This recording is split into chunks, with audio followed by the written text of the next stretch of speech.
Hai teman-teman semua, gimana nih kabar kalian hari ini? Kami harap kalian dalam keadaan sehat dan bahagia ya.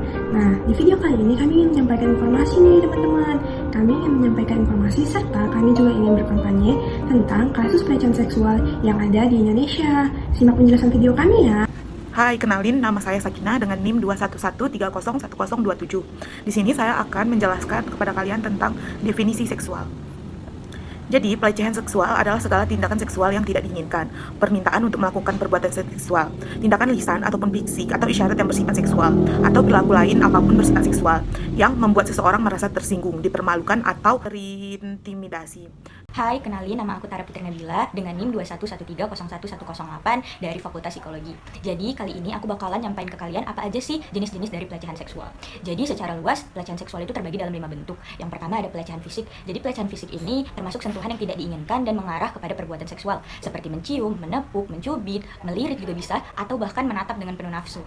Yang kedua ada pelecehan lisan. Jadi, pelecehan lisan ini dia berupa verbal atau komentar yang tidak diinginkan seseorang tentang kehidupan pribadi, bagian tubuh, atau bahkan penampilan seseorang gitu ya.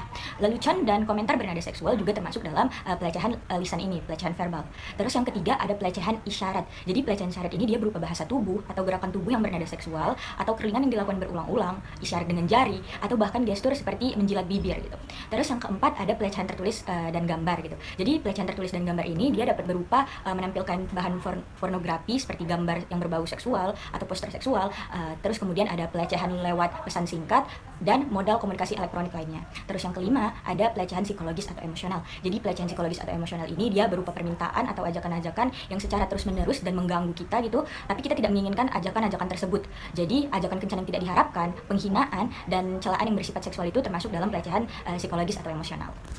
Fakta serta catatan penting kasus pelecehan seksual di Indonesia oleh komnasperempuan.go.id. Siaran pers yang memaparkan catatan tahunan 2020 oleh Komnas Perempuan, yang berisikan terkait perempuan dalam himpitan pandemi, lonjakan kekerasan seksual, kekerasan siber, perkawinan anak, dan keterbatasan penanganan di tengah COVID-19, Jakarta 5 Maret 2021. Berikut ini merupakan jumlah kasus kekerasan terhadap perempuan KTP sepanjang tahun 2020 sebesar 299.911 kasus yang ditangani oleh Pengadilan Negeri Lembaga Layanan Mitra Komnas, Unit Pelayanan Pendidikan atau UPR.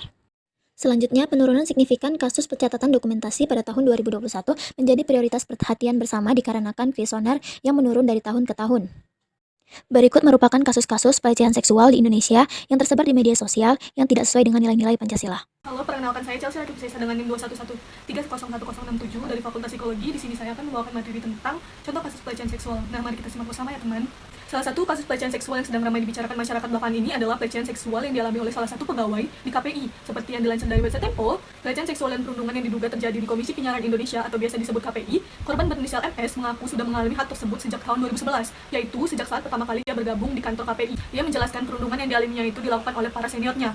Korban telah mengadu sejak tahun 2011, namun belum adanya penyelesaian yang didapatkan sampai sekarang ini. Puncaknya pada tahun 2015, MS juga mengalami yang namanya kekerasan seksual, sehingga membuatnya trauma dan mendapatkan kesehatan mental yang terganggu. Dia juga sempat melaporkan ke Komnas HAM, tetapi pihak Komnas HAM hanya menganjurkan ia untuk melaporkannya ke polisi saja. Singkatnya, korban sudah berulang kali melaporkan kekerasan seksual dan perundungan yang dialaminya, tetapi yang ia dapatkan hanyalah angin kosong. Korban mengalami trauma, korban juga mengalami kesehatan mental yang terganggu.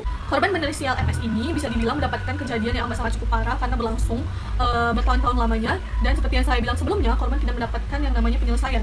Dengan adanya kasus tersebut, bisa disimpulkan bahwa korban tidak mendapatkan keadilan yang semestinya ia dapatkan. Hal tersebut sangat tidak sesuai dengan nilai Pancasila kelima, yaitu keadilan sosial bagi seluruh rakyat Indonesia. Makna tersebut adalah seluruh rakyat Indonesia berhak mendapatkan perlakuan yang adil, baik dalam bidang kebudayaan, agama, suku, hukum, politik, ekonomi, dan sebagainya.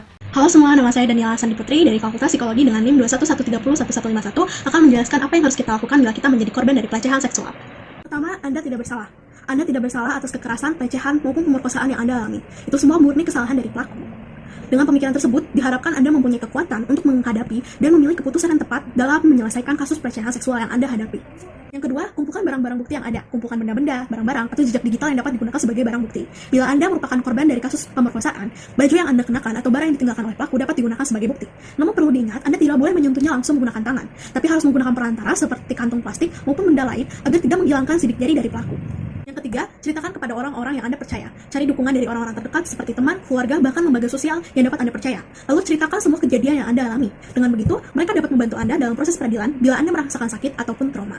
Yang keempat, segeralah melapor. Segera melapor kepada petugas terdekat, terutama bila Anda merupakan korban dari pemerkosaan. Anda wajib untuk melapor kepada polisi, sehingga polisi dapat memberikan surat permintaan visum et repertum atau surat permintaan kepada dokter dalam memeriksa seluruh tubuh korban. Anda tidak perlu dikenakan biaya dalam pemeriksaan tersebut.